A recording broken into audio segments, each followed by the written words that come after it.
Hello friends, in this session we are going to cover theory part of inheritance, remaining topics.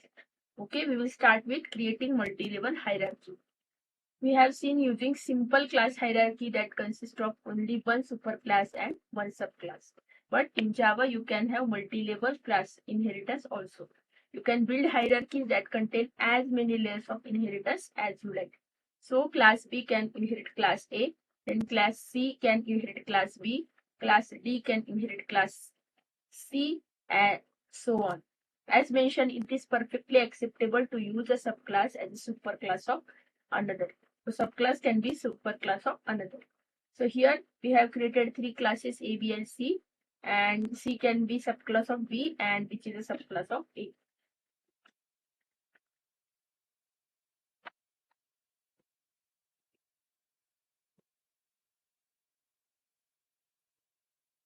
When this type of situation occurs, each subclass inherits all of its traits found in all of its superclasses. Case C inherits all aspects of B and A. To see how a multi-level hierarchy can be useful, we will see one program. That is, box weight is used as a superclass to create a subclass called shipment. So till now we created a box weight class that was inheriting class box. Now shipment class will inherit class box weight. Shipment inherits all of the traits of the box weight and box and adds the field called cost. So it will inherit all the traits, all the properties, all the data members, member functions of box weight as well as box and adds a field called cost, which hold the cost of shipping such a parcel. So it will have one property called cost and which will hold the cost of shipping such as parcel. Class box we have already defined, we have already understood. It has three private variables, width, height, and depth. Then it has one constructor passing object to constructor. Width is equal to object dot width, height is equal to object dot height, and depth is equal to object dot depth. And constructor used when all dimensions are specified: box, double width, double height, double depth, width, height, and depth. Then box with all parameters as -1. Box with when cube is created, box with volume method that is generated, width into height into depth. Then weight class, box weight class that will add double weight. It has all the constructors same as your base class constructor box, and it will call the base class constructor using super as we have already seen. So the same thing is happening here. We are passing box weight object, super object, and then cost object weight is equal to object dot weight. Then next box weight double W double height double D double M. Super width height and depth weight is equal to M.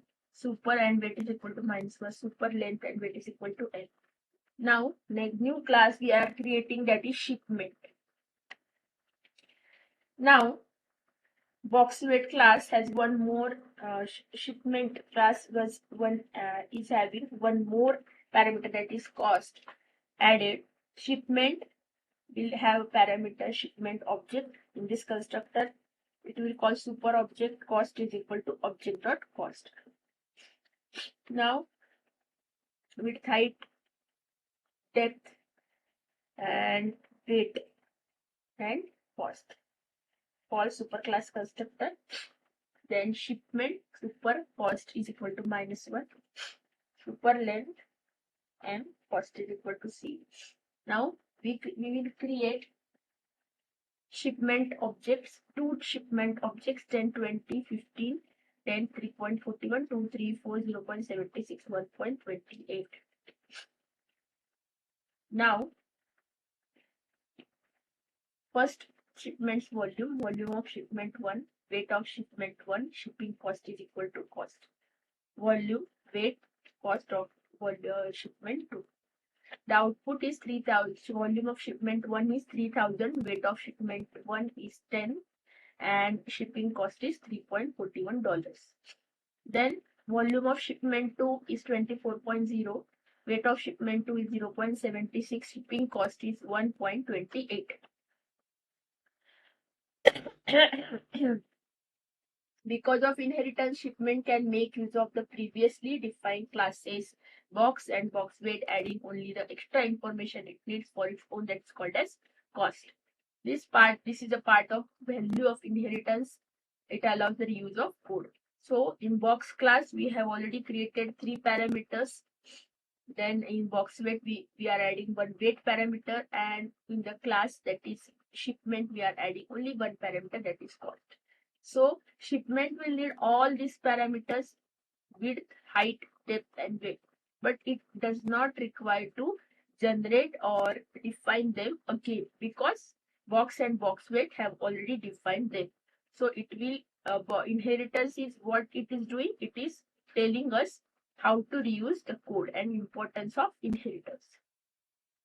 Super always refers to the constructor in a closest superclass. So super will always call the constructor of the immediately above superclass, not the one class after superclass. The super in shipment calls the constructor in box weight. Super in box weight calls the constructor in box. So these points are very important. You have to remember them. In class hierarchy, if superclass constructor requires parameters, then all subclasses must pass those parameters up the line. So if superclass constructor is requiring parameter, it is the responsibility of all subclasses. They must pass those parameters all the up the line, whether or not subclasses need parameter of its own. Because it is a subclass, they require or not their own parameters. They must pass those parameters in their constructor using super. In the preceding program, the entire class hierarchy, including box, box weight, and shipment, is shown all in one file. This is for your convenience only. In Java, all three classes would have been placed into their own files and compiled separately. So all these 3 classes can be written in separate classes, one in box.java, other in boxweight.java, and shipment in shipment.java, and you can compile them separately. But here in our program, we have written all the files, all the classes in the same Java file. Using separate files is the norm, not the exception in creating class hierarchies. So it is not an exception, it is the norm, it is the rule that you can write the classes in separate file. But for our convenience, we have written in a same file to understand it better.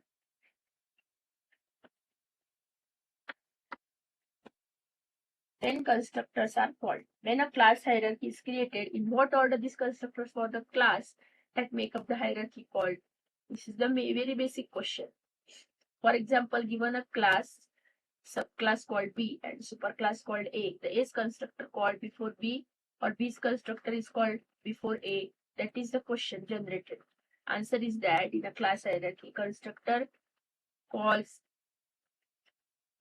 are called in order of derivation from superclass to subclass.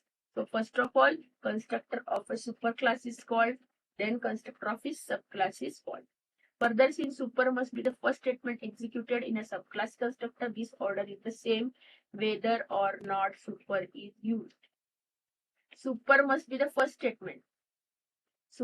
But super is used or not, it is executed in subclass constructor.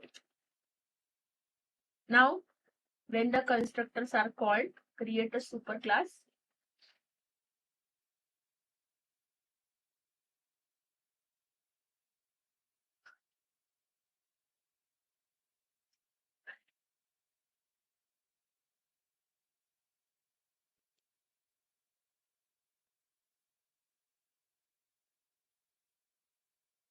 Create a superclass. Class A default constructor inside a H constructor. Now class B is extending A. B is equal to system.out.println inside B's constructor. Class C extends B inside C's constructor, and calling constructor program is created here. So what we are doing in this constructor? C is equal to new C. The output from this program is shown here inside A's constructor, inside B's constructor, and inside C's constructor. From superclass to subclass, we are calling all the constructors.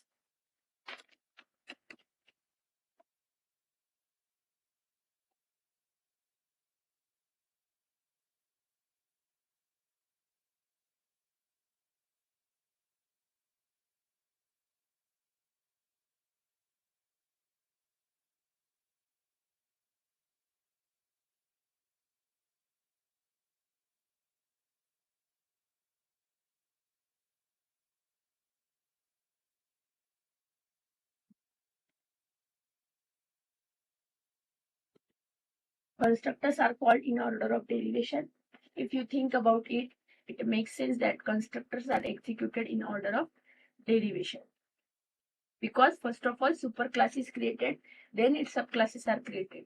That's why first of all, constructor of superclass will be called, then constructor of subclass will be called. And it makes sense. Superclass has no knowledge about any subclass, any initialization it needs to perform is separate from and possibly prerequisite to any initialization performed by the subclass. It must be executed first. What does this mean? Since superclass does not know anything about its subclass, any initialization it needs to perform is separate from and possibly prerequisite. Any initialization it needs to perform means any initialization in constructor, whatever parameters it needs to be initialized in its own class, it's separate from the any initialization of subclasses variables. So it does not know anything what the parameters the subclass is adding to it. So what important thing the superclass has to do is only it has to initialize its own parameters in its own constructor. So for that it must be executed first. Now we will see method overriding. In a class hierarchy, when a method in a subclass has the same name and type signature as a method in its superclass, then the method in subclass is said to override the method in a superclass.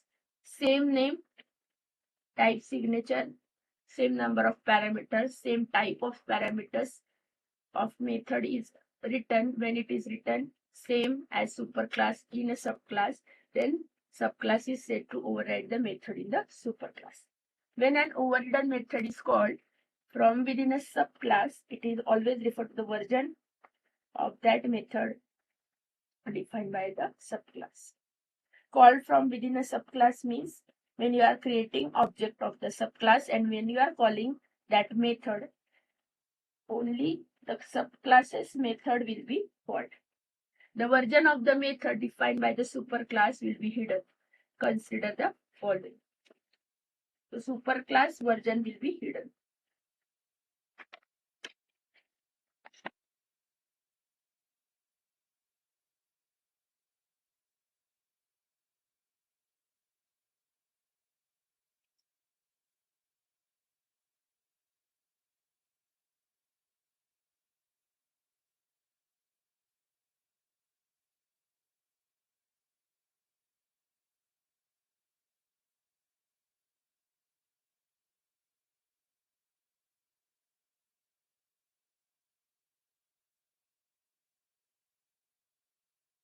We will see class A. It is having I and J. A is having parameterized constructor A and B. I will be initialized to A. J will be initialized to B. Sorry. Let void show method displaying I and J.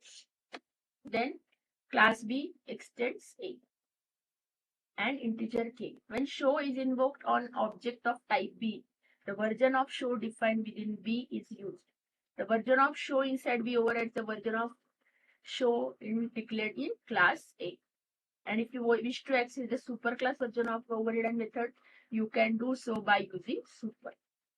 So if you want to call the same method that is available in superclass, so you will use the super keyword super.method name and then you will call it. For example, in this version of B, the superclass version of show is invoked within a subclass version. So this is the part B, integer A, B and C, K is equal to C. So this is the parameterized constructor. It is calling super. Then display K. It overrides show in a void show. Then system.out.println K class override. Public static void main B sub object is equal to new B 1, 2 and 3. So what we are doing here, we are calling the same method void show, same name as our base class show method. Okay, so we are displaying here parameterized parameter K of class B, and here we are creating object of class B. B sub object is equal to new B 1, 2 and 3. Sub object dot show is called show in B. Then class B extends A.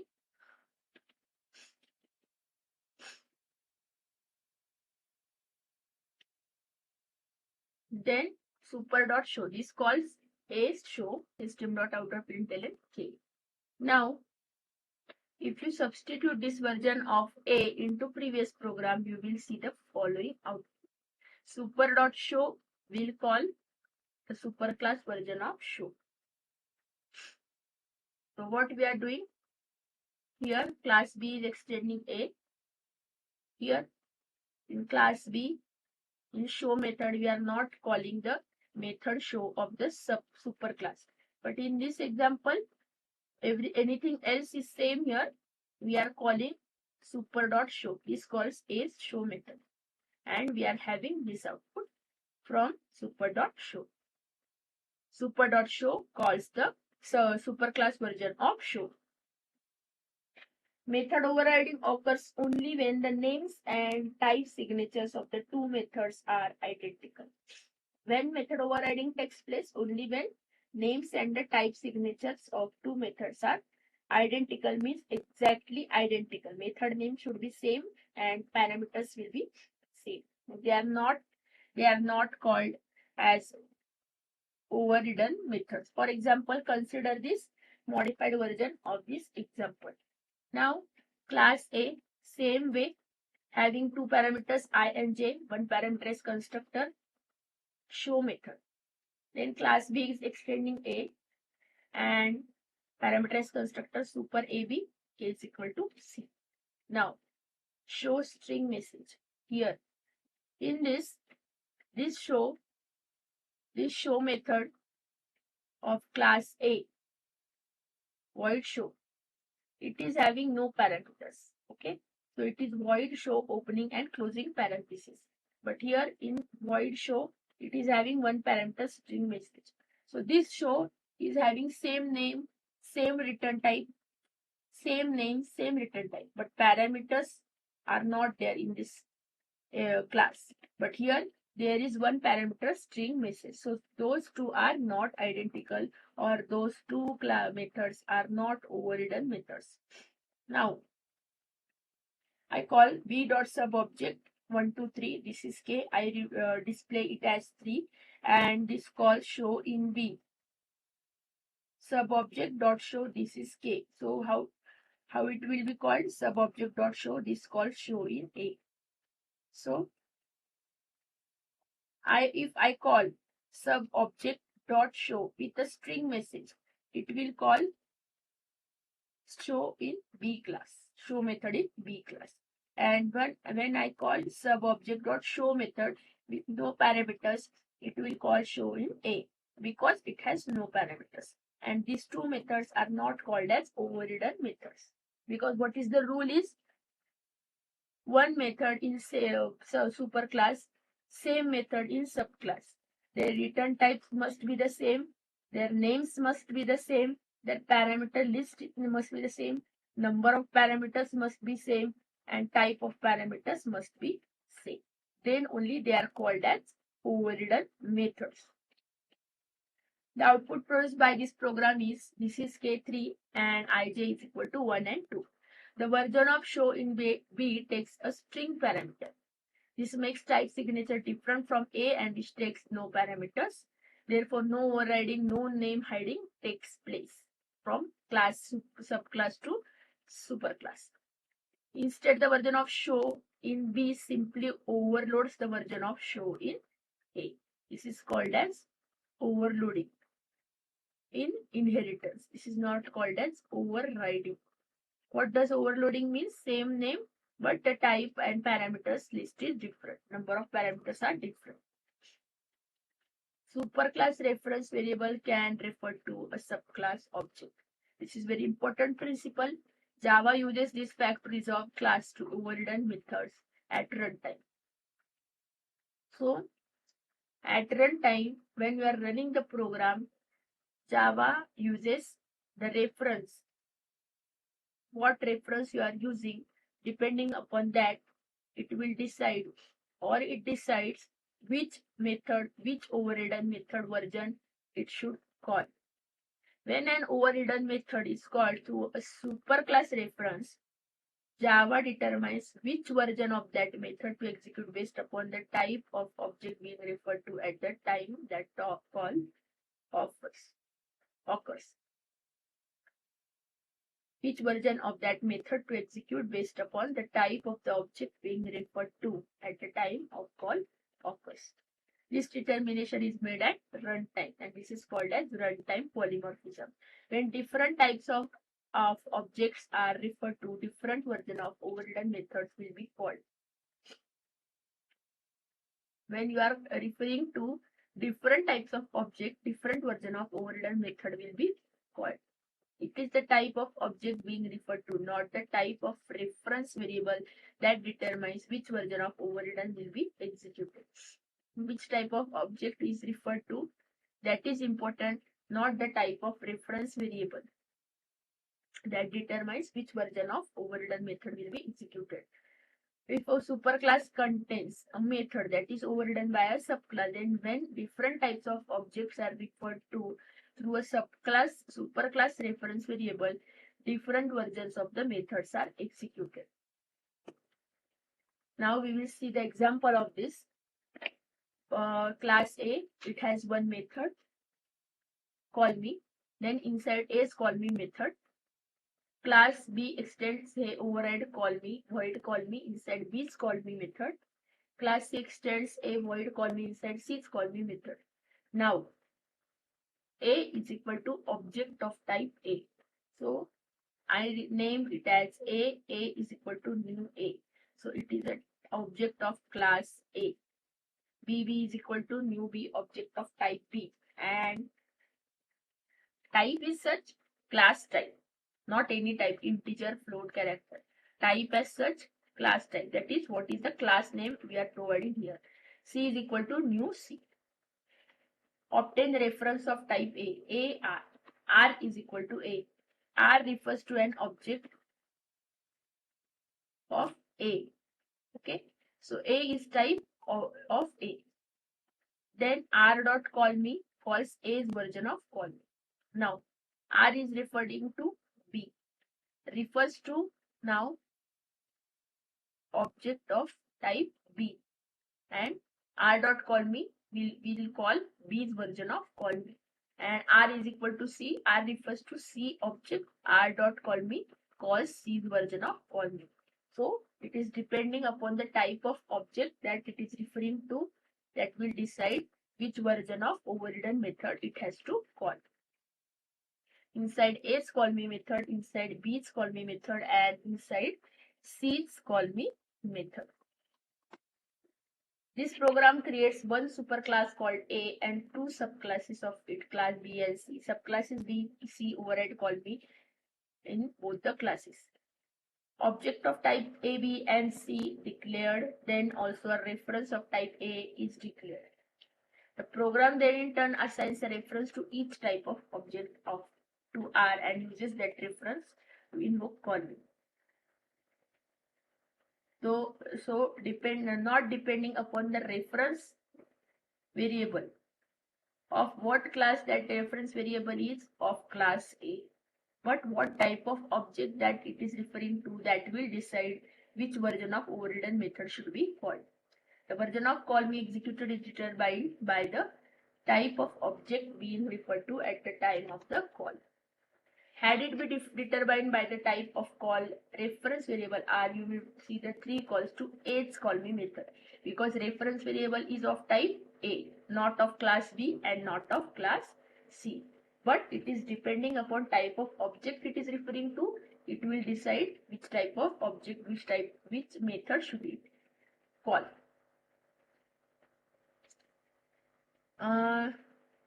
Those students we have already learned, who have already learned C++ or C# programming language, will recognize that overridden methods in Java are similar to virtual functions in those languages. So virtual functions in C and C++ and C# is same as overridden methods in Java. Now, why overridden methods? Why should we use overridden methods? Overridden methods allow runtime type polymorphism. Polymorphism is essential to object-oriented programming, that is OOP. For one reason, it allows one general class to specify methods that will be common to all of its derivatives, while allowing subclasses to define the specific implementation of some of all these methods. So, one general class will have generalized or basic definition of a method, and that definition will be common to all of its derivative. Derivative means all the classes, subclasses of that class. So all the methods that will be common to all those subclasses, and subclasses will what the subclasses will do, they will define specific implementation of some of all these methods. So if the subclass needs to implement its own implementation, then it can do so. Overridden methods are another way that the Java implements the one interface multiple methods aspect of polymorphism. One interface and multiple methods. Part of the key to successfully applying polymorphism is understanding that superclasses and subclasses form a hierarchy which moves from lesser to greater specialization. Superclasses is a lesser specialization. Superclass is a generalized structure. Animal class has a generalized attributes, generalized parameters, like any animal can eat, any animal can sleep, any animal can search for a food. It is a generalized structure or generalized definition of superclass animal.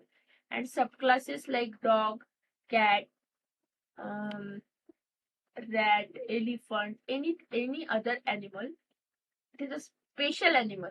It has some special characteristics. So from superclass to subclass, we are moving to lesser specialization to greater or more detailed specialization. Superclass provides all elements that a subclass can use directly. All the properties it will have, those can be used directly, and it also defines those methods that derived class must implement on its own. This allows the subclass the flexibility to define its own methods, yet still enforces a consistent interface. So superclass also defines some methods that the derived class must implement on its own, plus it can add its own unique methods. By combining inheritance with the overridden methods, a superclass can define the general form of the methods that will be used by all of its subclasses. Superclass will give the general structure, and that will be used by all of its subclasses. Dynamic runtime type polymorphism is one of the most powerful mechanisms that object-oriented design brings to bear on code reuse and robustness. A runtime type polymorphism is a powerful mechanism why code will be reused and that robustness will be appear. Ability to existing code libraries to call the methods on instances of new classes without recompiling while maintaining a clean abstract interface is a profoundly powerful tool. Instances or objects of new classes or subclasses without recompiling means just we have to create the object of class, that is subclass, and that subclass can use the base class version methods and parameters without recompiling. Plus it can have the clean abstract interface is a profoundly powerful tool that is called as runtime type polymorphism. Now we will apply method overriding. We will have one superclass figure that stores the dimensions of two-dimensional object. It also defines method called area that computes the area of the object. The program derives two subclasses from figure. The first is rectangle, second is triangle. Each of these subclasses overrides area so that it returns the area of that particular shape. It can be rectangle or it can be triangle. Figure with two dimensions, dimension 1, dimension 2. One parameterized constructor double A, double B. Dimension 1 will be initialized to A. Dimension 2 will be initialized to B. Double area. Area for figure is undefined. We don't know the figure, so we don't know how to calculate the area of any generalized structure, any generalized figure. What is the figure? That will tell us what is the formula for the calculation of area for that particular figure. Now, class rectangle extend the figure class. Rectangle parameterized constructor double A, double B, super AB. So it don't needs anything common to anything special for this class. So it is only calling the super constructor. Now, area, inside area for rectangle. Here we know what exactly the shape is. Shape is rectangle. So what is the formula for calculating area of rectangle? Dimension 1 into dimension 2. In this, we didn't know what is the shape, so we didn't know how to calculate the area for any particular, any generalized figure. So we are returning here 0 and printing area of figure is undefined. Now again, we are creating class triangle that extend figure. Triangle double A, double B, super AB. Override area for right triangle, double area. So what is the formula for calculating area of triangle? Dimension 1 into dimension 2 divided by 2. Now we will create the object of class figure. Figure F is equal to new figure 10, 10. Rectangle R is equal to new rectangle 9, 5. So this is the generalized object. This is the rectangle object. Triangle T is equal to new triangle 10, 8. Figure reference. Now we are creating a reference of figure. Figure reference is equal to R. So R is what? Object of type rectangle. Area is figure reference dot area. Base class reference. Base class reference can refer to a object of any particular type from the subclass. So figure reference is equal to R. Figure reference is equal to T. Area is figure reference dot area. This will calculate the area of triangle, and this will give the area function call to a particular figure object. And because this is referring to F. First of all, it will calculate the area of rectangle, that is 45. It will calculate the area of triangle, that is 40.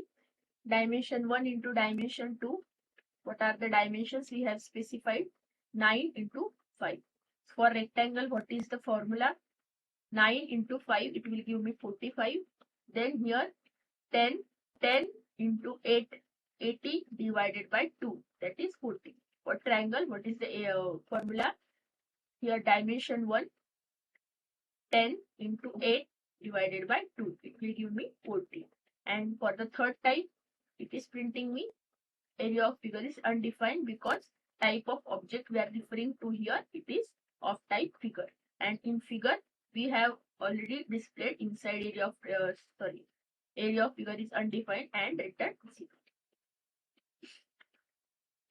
The dual mechanism of inheritance and runtime type polymorphism is possible to define one consistent interface that is used by several different yet unrelated type of objects. So one consistent interface will be defined, and it can be used by several different and unrelated, yet related types of objects. They are different, but still they are related.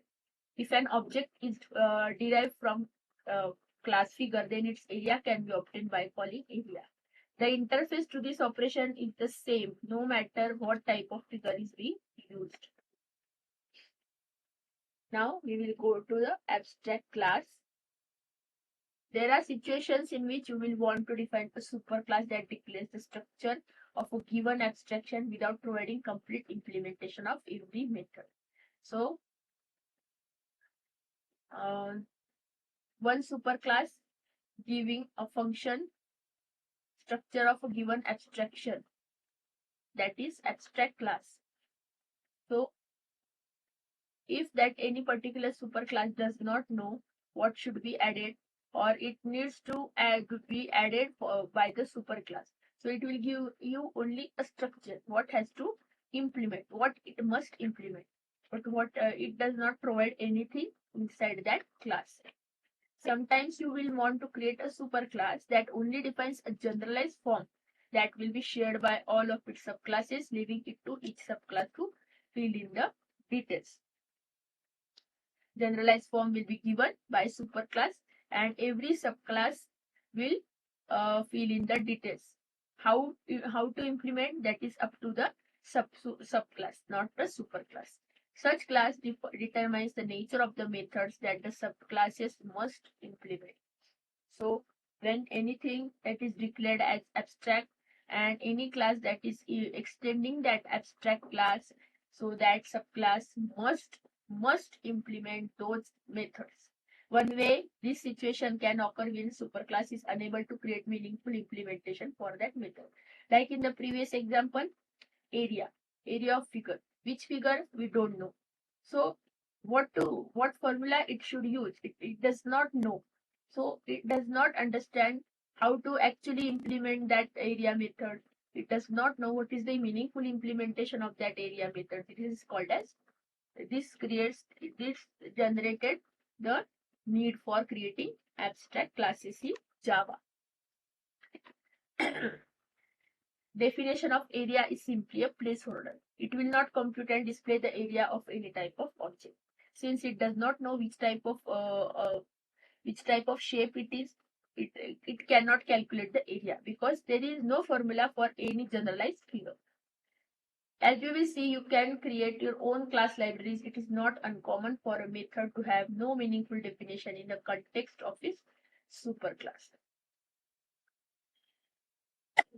When you create your own class libraries, it is not uncommon for a method to have no meaningful definition in the context of superclass. So superclass does not have any meaningful definition of any particular method. In that case, we will create the abstract one.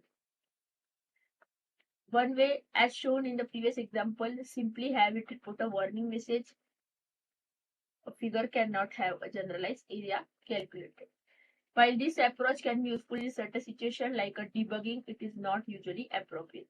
So only displaying message or only giving the warning message, it is not appropriate way to handle this situation. Like in area of figure, you may have methods that must be overridden by the subclass in order for the subclass to have any meaning. Now, triangle. Triangle has no meaning of area if it is not defined. It has to calculate area, but if it is not defining that area function, it has no meaning. You want some way to ensure that a subclass does indeed override all necessary methods. So you should give some way to tell the compiler that this is a method and this must be overridden.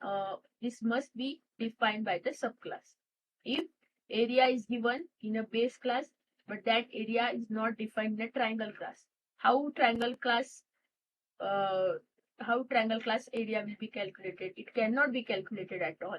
it must implement that area method by giving the formula. Java solution to this problem is the abstract method. You can require that certain methods must be overridden by subclasses by specifying the abstract type modifier. These methods are sometimes called as subclass or responsibility. When it is called as abstract, when any method is called as abstract in superclass, it is a subclass's responsibility because they have no implementation specified in a superclass. The subclass must override them. You have to remember this must when you are declaring any method abstract in a superclass. It must be overridden by the subclass. You can note it down. It cannot simply use the version defined in the superclass. How to declare abstract method? Keyword abstract, then data type that it will return, name of the method, and parameter list if they are present. As you can see, no method body is present. Here, semicolon is given. No opening and closing braces are given. Only it is declared. It is not defined at all. So this is very important line. You should note it down and you should understand and remember it. Any class that contains one or more abstract methods must also be declared as abstract. Any class that is having abstract method must be declared abstract so that compiler will understand this is the abstract one and it must be implemented. To declare a class abstract, you simply use the abstract keyword in front of the class keyword, like in a method at the beginning of the class declaration. There can be no object of abstract class. Abstract class cannot be instantiated. This is also important line. You should remember and you should note down all these points. Those are very important. Those can be also asked in the interview questions. And those are also important while programming. That is, an abstract class cannot be directly instantiated with the new operator. It will also give you error. Such objects would be useless because abstract is not fully defined. It has no meaningful definition of class. You cannot declare abstract constructor, abstract static methods. This is also important. Any subclass of abstract class must either implement all of the abstract methods in a superclass or itself be declared abstract. If in any situation a subclass is extending a superclass, but it does not have meaningful definition yet to define by its own. So what it will do? It will simply declare itself as abstract. So superclass also abstract. Subclass that is extending that superclass is also abstract because this subclass does not have the complete definition of that particular method. Here is an example of a class in an abstract method followed by a class which implements that method. Class A, which is abstract void call me semicolon, no definition. Concrete methods are also allowed in an abstract void call me 2. This is a concrete method. Means defined method is allowed in abstract class. Class B extends A void call me. B is implementation of call. Now call me here. It must be implemented by this. So it is indefinite by rule. It is implementing the void call me method. Then abstract demo. Then B's object is created. B is equal to new B dot call me 2. So B can call the abstract method that is defined over here, and B can call the not abstract or concrete method defined over here.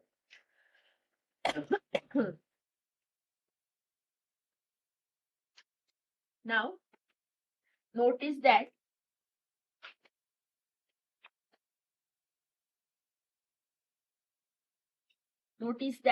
no objects of class are declared in the program. No objects of class A. Class A cannot be instantiated, so no object of it is created. As mentioned, it is not possible to instantiate abstract class. Another point you have to remember, class A implements a concrete method called call me 2. It is allowed in abstract class. This is perfectly acceptable in abstract class. Abstract classes can include as much implementation as they see fit or as they require. Although abstract classes cannot be used to instantiate objects, they can be used to create object references. Object references.